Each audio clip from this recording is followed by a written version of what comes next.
իմ այսօրվա զրուցակիցն է, տաճարական ասպետների միաբանության գերագույն խորհրդի անդամ, հասարակական գործիչ Սարգիս Զելվեյանը, ողջույն Սարգիս, եւ շնորհակալ եմ, որ եկաք։ Եվ այսպես մենք այսօր քննարկում էինք ավելի շատ այսպես Վաշինգտոնում Թրամփի մոտարապես 1.5 ամիս առաջ գլխավորությամբ այդ խավորությամբ շատերն այդպես են անվանում Թրամփի ուղու շուրջ ծավալվող իրադարձությունները, զարգացումները եւ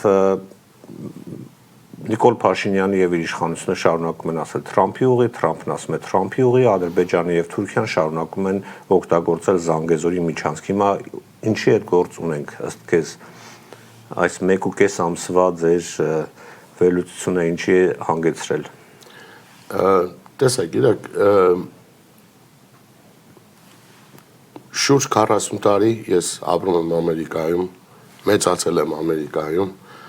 եւ քաջատեղյակ եմ ամերիկյան քաղաքականությունից, թե արտաքին, թե ներքին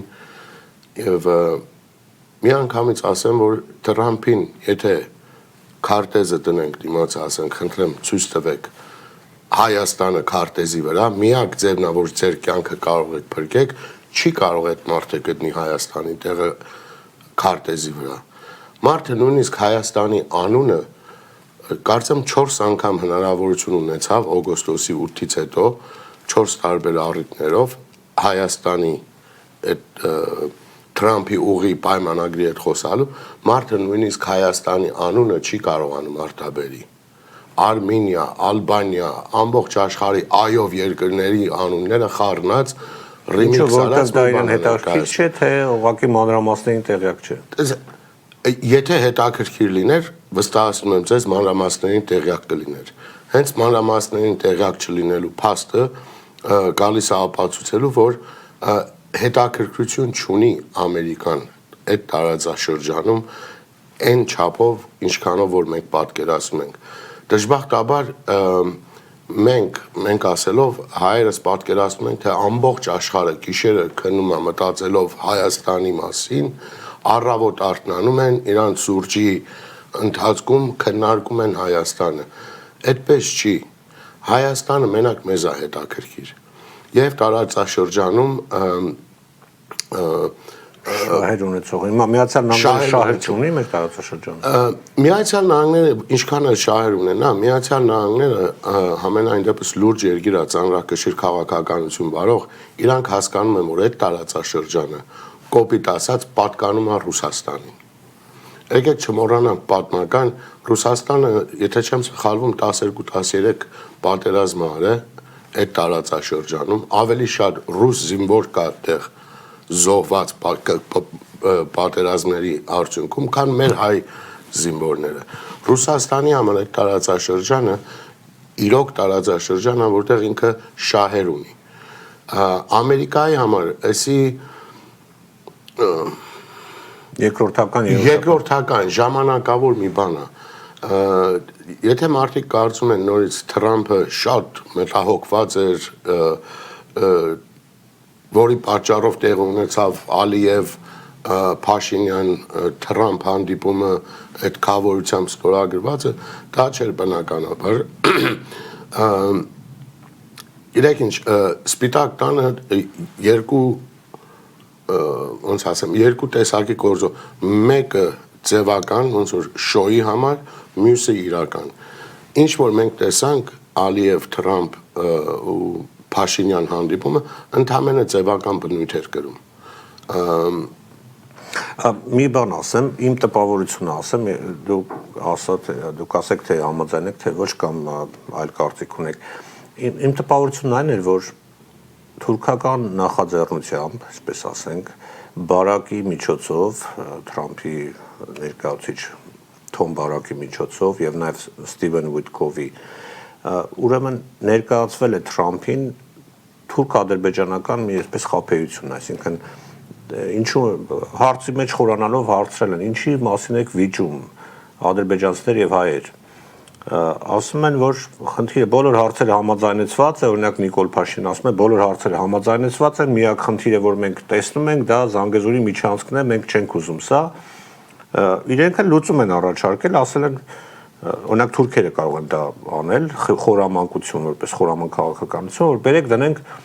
Թրամփի խավորությամբ անենք, անունը փոխենք Թրամփի նախ այսպես ուղի եւ հայ ժողովուրդը դա կընդունի։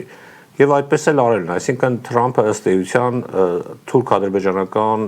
այսպես տանդեմի խաբեության զոհ է դարձել, ինչ է, եւ իրեն ասել են մատուցելով, որ հերթական խաղաղությունը կհաստատվի եւ խաղաղության Նոբելյան մրցանակի այդ ուղղությամբ եւս մեկ քայլ կլինի։ Այդպիսի տպավորություն դուք ունեք թե ոչ։ Միանշանակ տպավորությունը նույնն է եւ մի բան շատ կարեւոր հանգամանք մենք չմոռանանք նշելու այս ամեն ինչի մեջ Թրամփը իր էությամբ լինելով պրոիզրայելական դժբախտաբար շրջապատված լինելով սիոնիստ գաղափարախոսությանը կրող մարդկանցով այս ամեն ինչի մեջ չի կարելի անտեսել Իսրայելի շահը եւ Իսրայելի մատը այս խաղի մեջ։ Դա որքանով է համընկնում թուրքական շահերին։ Արդյոք Թուրքիան եւ Ադրբեջանը այն է ինչ ուզում են իրենք, այսինքն իսրայելական դուք ասեք ազդեցությամբ ինչ որ ճանապարհ, ամերիկյան վերահսկողությամբ ճանապարհ։ Ճանապարհից բացի այդ բոլորը հասկանալու համար շրջադարձ եթե մենք կատարենք պատմության ընթացքին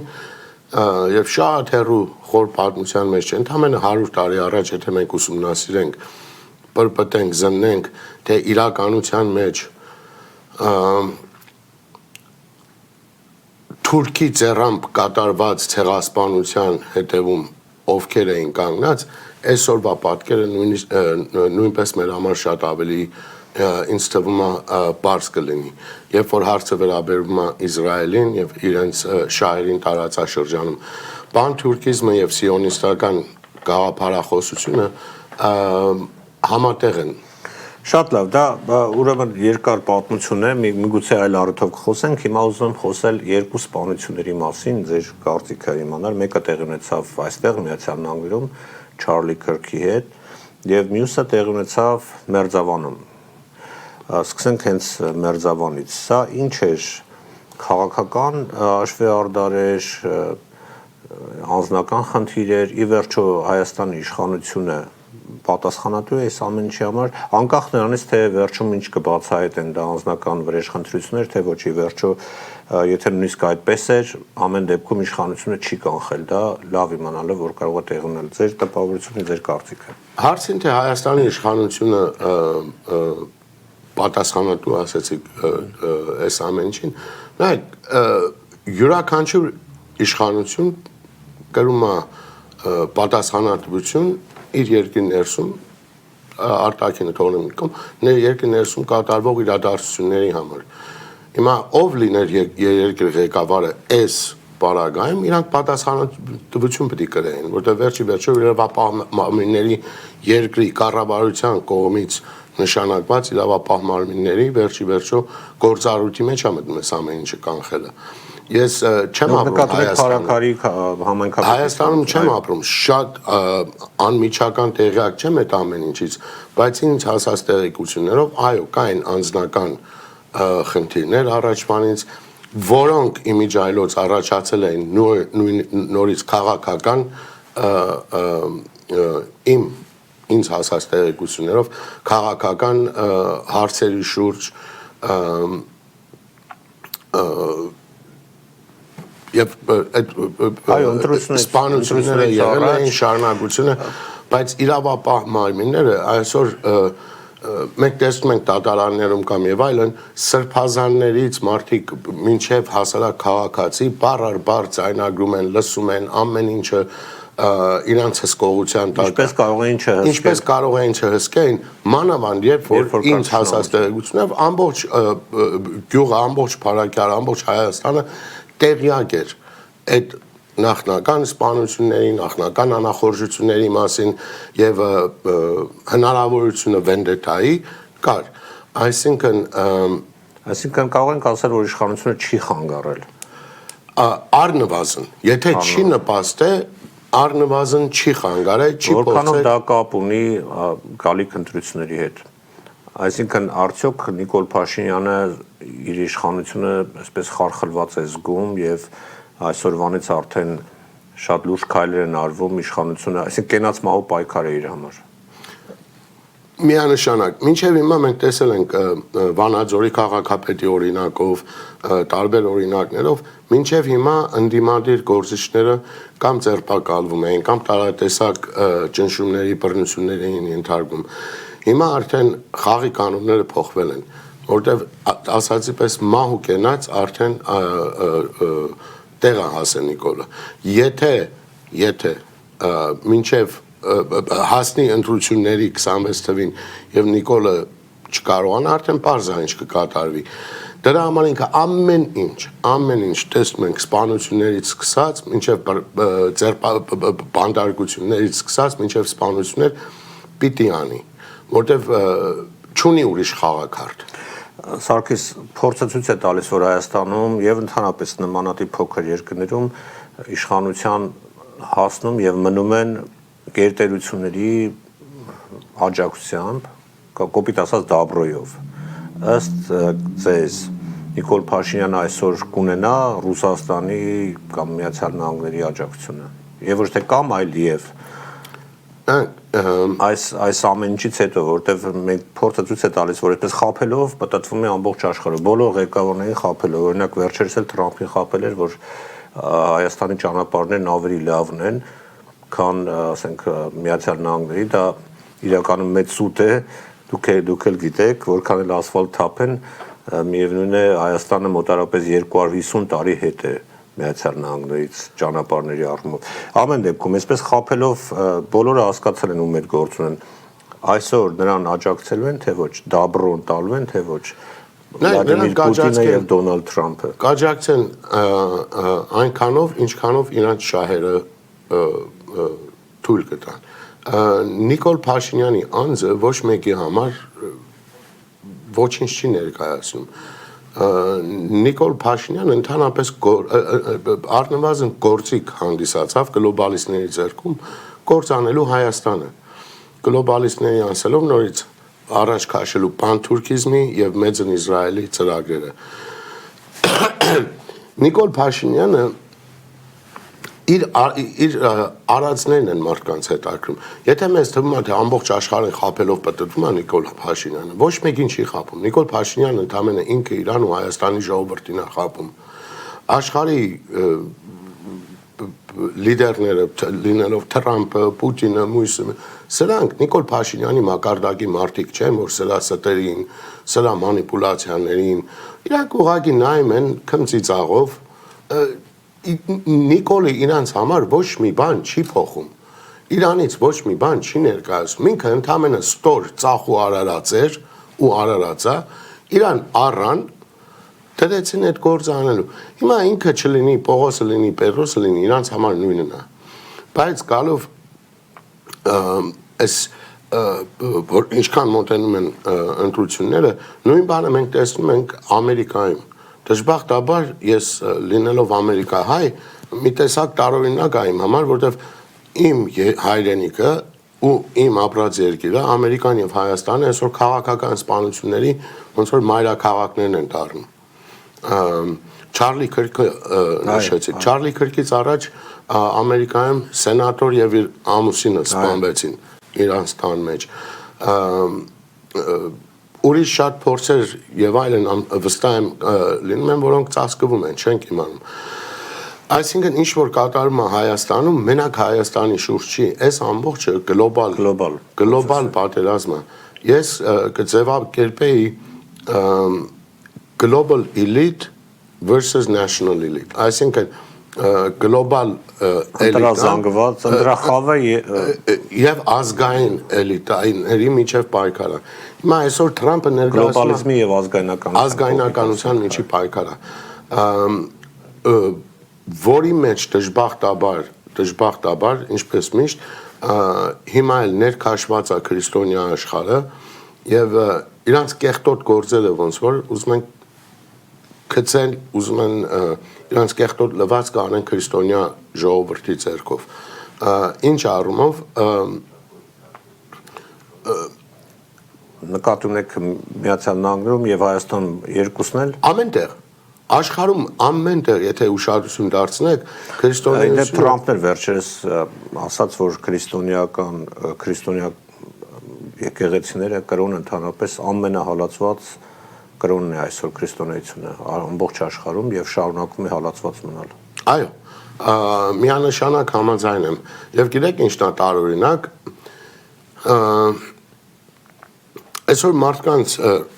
դժբախտաբար ամերիկյան հասարակության մեջ մի կարծրատիպ կա որ իսլամական աշխարհում քրիստոնյաները հալածված եւ քրիստոնյաների բուն թշնամիները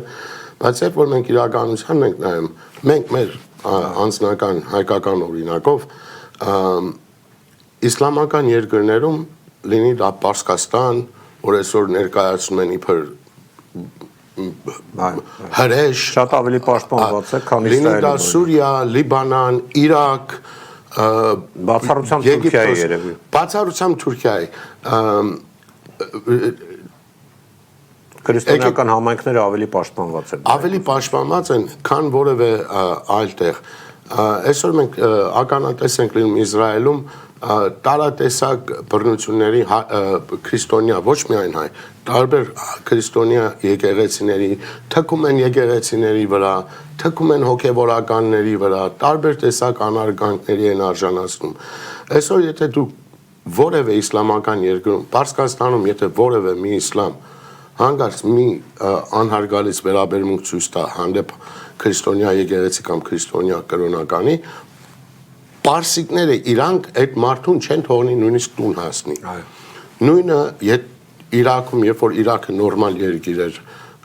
դեռ չէին ավիրել, չէին քանդել։ Նույնը Սիրիայում, նույնը ամենտեղ Եգիպտոսում, աշխարհի որ մի էքստրիմ Սաուդյան Արաբիա, տնած մասին չենք խոսում, որ իրանք էքստրիմ վիճակի մեջ են, նորմալ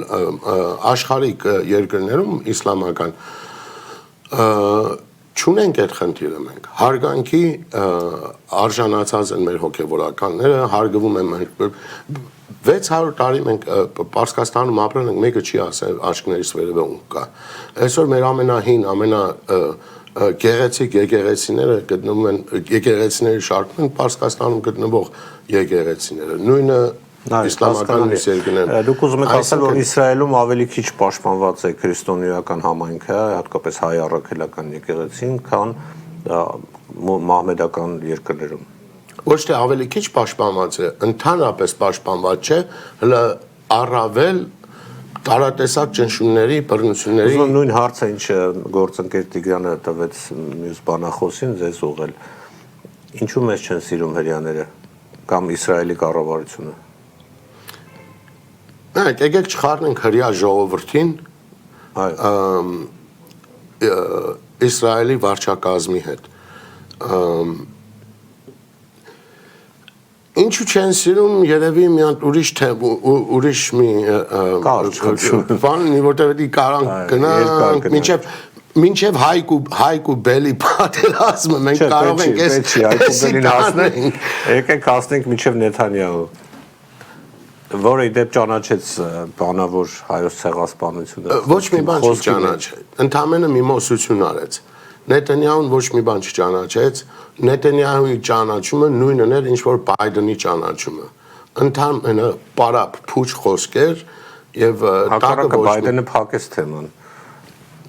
տակը ոչ մի բան չունենալով շատ լավ այդ թեման միգուցե մեկ այլ անգամ ուզում եմ ամեն դեպքում Չարլի Քրքին մի քիչ ավելի անդրադառնանք ով սպանեց Չարլի Քրքին մեր ռուստադիտողները միգուցե տեղյակ չեն այստեղ Միացյալ Նահանգներում շատ մեծ բանավեճ կա եւ տարբեր տեսություններ են հնչում նույնիսկ կարծիք կա որ այսօր իշխանությունը փորձում է փակել թեման սվաղել իրականում իրական հանցագործ ազատության մեջ է պատվիրատուն ազատության մեջ է այն երիտասարդը որին ձերբակալել են կապ չունի այդ սպանության հետ մի խոսքով ինչ տպավորություն ունեք ուր է գնում Միացյալ Նահանգները եւ ինչու սպանեցին Չարլի Քրքին Դրանք համառոտ Չարլի Քրքին ներկայացնելու համար Չարլի Քրքը ամերիկյան երիտասարդների մեջ մտքի հեղափոխություն էր սկսել այս աննորմալ գլոբալիստական, այս լիբերալ եւ այլն տրանսգենդեր, այդ ամբողջ աննորմալ երևույթներից մարդիկ սկսել են Չարլի Քրքի խոսքով արդեն վերադառնալ, նախարդանալ նորմային, մարդանում էին, հետ նորից մարդանում էր Ամերիկայի երիտասարդությունը։ Ու ես Չարլի Քրքը ինքը իր երիտասարդների շարժումով մեծ դերակատարություն ունեցավ նույնիսկ Թրամփի ընտրությունների ժամանակ։ Նույնիսկ երիտասարդության գերակշռող մեծամասնություն հենց Չարլի Քրքի շարժման շնորհիվ այո, ուսանողությունը, որ այդպիսի ռեկորդային թվով քվեարկեցին Թրամփի օգտին։ Եվ շատ հնարավորություններ կային, որ Չարլի Քրքը նույնիսկ նախագահական թեկնածության հասներ եւ հաղթեր։ Մի տեսակ տարօրինակ էր Չարլի Քրքի սպանությունը, որտեվ չգիտեմ, եթե հետևողներ կան, վերջերս սկսել էր Չարլի Քրքը արդեն քննադատել Իսրայելի կողմից կատարվող ցեղասպանությունը Գազայում։ Սկսել էր խոսալ արդեն անարդարությունների մասին մարդկության դեմ հանձինս Գազայում նորից կրկնեմ կատարվող ցեղասպանությունից։ Ու մի քիչ տարօրինակ, մի քիչ մութ բաներ մնաց, թե ինչի հենց այս մարդը սկսեց խոսել հակա Նեթանյահուի կառավարության դիրքորոշումներին ու ցեղասպանությանը, որը իրականանում է Գազայում, մի անգամից ինչ որ մի տարօրինակ անձ, որ դուք էլ ասեցիք հայտնի չի, ինքը նա ինքը համացանցում կադրեր կան, որ ցույց է տալի, որ իրեն հետևից են խփել եւ ոչ թե դեմից, այսինքն դեռևս շատ հարցեր կան եւ ավել էլ նաեւ որ Նեթանյահուն անձամբ զանգել էր Չարլի Քրքին, հրավիրել էր Իսրայել, այսպես ասած վերապատրաստման դասեր անցնելու որը Չարլի Քրքը մերժել էր։ $150 միլիոն գումար էին առաջարկել իր ֆոնդին, որը Չարլի Քրքը մերժել էր։ Բնականաբար շատ հարցեր կան, այսինքն այն ուղին, որ տանում էր Չարլի Քրքը եւ ընդհանրապես ամբողջ աշխարհում այդ զարթոնքը կա, չէ, ազգայնական քրիստոնեական ուժերի, այդ թվում նաեւ Հայաստանում, դրա համար են հալածում նաեւ մեր սրբազաններին, այսինքն գլոբալ հարց է սա։ Գլոբալ պայքար է քրիստոնեության դեմ։ Եվ ինչպես դիմակայենք սրան։ Մենք հայերս։ Մի քիչ բարդ էր հարցը ինչի համար։ Տեսեք, այսօր 2 arczepiskopos ունենք ձերբակալված բանտերում Հայաստանում։ Ինչ ռեակցիա ունենք մենք ժողովրդի կողմից։ Ընդամենը դատերին մի 20-30 հոգի ներկա են գտնվում, ծափ են տալիս, գնում են տուն, լրատվականները, տեսակ, Միքայել Սրբազանը այս ինչ ասեց դատարանից, Միքայել Սրբազանը այն ինչ ասեց դատարանից, ոնց որ entertainment, բան շոուի մակարդակով նայում ենք, անցնում ենք առաջ։ Պայքարելը այդպես չի լինում։ Մենք ինչը առաջի հայ քրիստոնյա ժողովուրդն ենք մենք դժբախտաբար, բայց մեր երկրում ամենա ոչ քրիստոնյա միջավայրն է ստեղծված։ Առաջի քրիստոնյա ժողովուրդն ենք այսօր մեր երկրում վխտում են աղանդները։ Ովքեր են այդ աղանդները, ով ներմուծեց, ներմուծելուց առաջ ովքեր սկսեցին այդ աղանդները։ Այս ամեն ինչը գալիս է խորքից քրիստոնյաներին եւ քրիստոնեությունը բաժանելու, մասնատելու նույն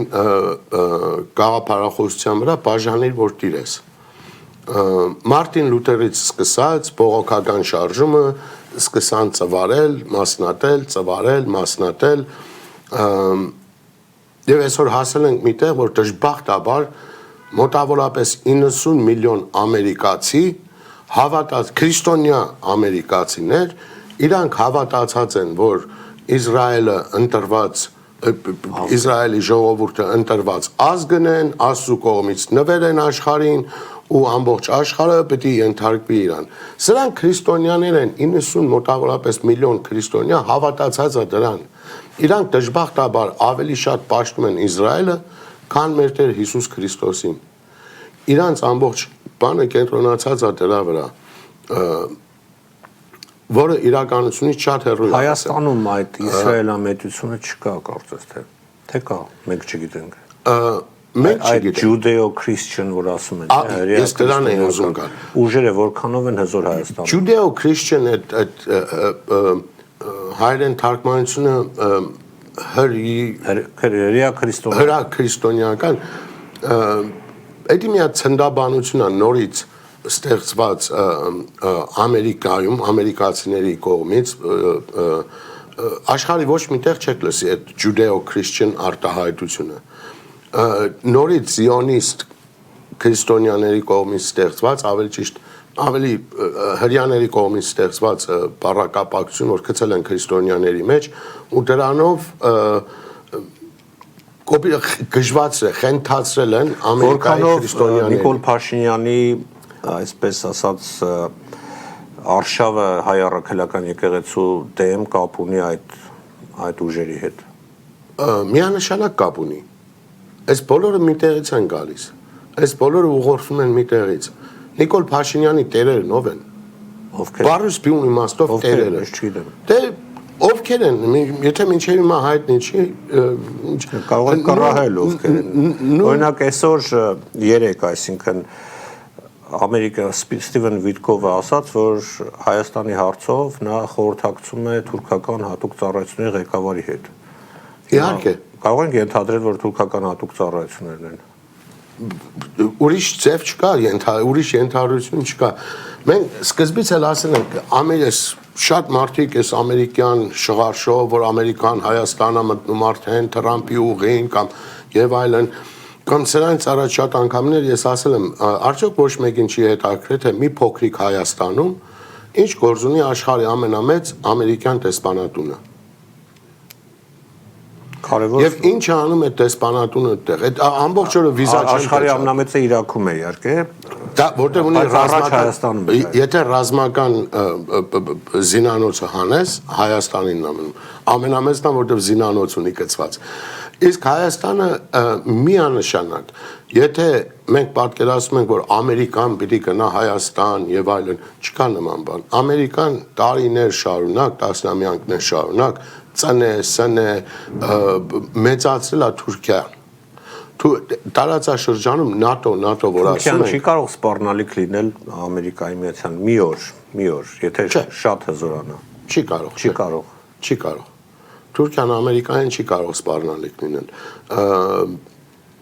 Որտեվ Թուրքիան Ամերիկայի կոպիտ ասած ճուտն է։ Ամերիկան ձեռքը եթե վերցնի Թուրքիայի վրայից, Թուրքիան շատ բան Իրանից չի ներկայացնում։ Փաստորեն մեր առաքելությունը պետք է լինի այն, որ Ամերիկան ձեռքը վերցնի Թուրքիայի վրայից։ Եվ ասել գալով ձեր հարցի պատասխանը ամփոփելու, այո, Հայաստանը այսօր ղեկավարվում է Թուրքիայի հատուկ ծառայությունների կողմից։ Դա անժխտելի փաստ է այլևս, կարիք չունի մեկը ինչ-որ հատուկ կապեր ունենալ տեսնել, ընդամենը հետևելով լրահոսին, ընդամենը համեմատելով Էրդողանի հայտարարությունները, հանձնարարությունները, ես կասեի ավելի, ինչու՞ չէ նաև Ալիևի հանձնարարությունները ու այս կապիտուլանտ փալաս ասես, ինչ Եվ համադրելով Նիկոլ Փաշինյանի հրճվանքը եւ ցնծությունը հրճվանքը եւ դիկատարացելը ամեն ինչը։ Շատ շնորհակալ եմ, պարոն Զելվեյան, ցավոք մեր ժամանակը սահմանափակ է, շնորհակալություն հետաքրքիր զրույցի համար։ Ես եմ շնորհակալ աղիթի համար։